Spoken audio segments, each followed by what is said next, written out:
வணக்கம். இன்றைக்கி மாப்பிள சம்பா அரிசியை பற்றி பார்க்கலாம். மாப்பிள சம்பா அரிசியில் நோய் எதிர்ப்பு சக்தி அதிகமாக உள்ளது.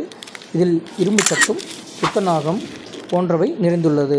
இந்த அரிசியை உட்கொள்ளும் பொழுது உடலில் உள்ள அதிகப்படியான கொழுப்புகள், குறைந்த இரத்த அழுத்தம் மற்றும் சர்க்கரை நோய் மற்றும் மாரடைப்பு போன்றவற்றை தடுக்க முடியும். இந்த அரிசியை கலந்த நீரை சாப்பிட்டாலே வாய்ப்புண் மற்றும் வயிற்றுப்புண் குணமாகும். இதில் அதிகப்படியான நார்ச்சத்துக்கள் உள்ளதால் புற்றுநோய் வராமல் தடுப்பதற்கான மூலக்கூறுகள் இவற்றில் அதிகமாகவே உள்ளன.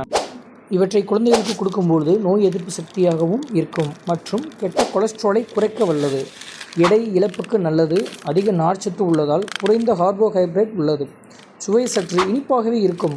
பல மருத்துவ குணங்கள் உள்ளன. மூளை வளர்ச்சிக்கு நல்லது. புதிதாக பிறந்த குழந்தை தாய்மார்களுக்கு லாக்டிக் அமிலம் சுரக்க இந்த அரிசியே நல்லது. பருவமடைந்த பெண்களுக்கு இந்த அரிசியை பலம் தரும். இது ஒரு புழுங்கல் அரிசி. இந்த அரிசி 5.5 அடி வரை வளரும்.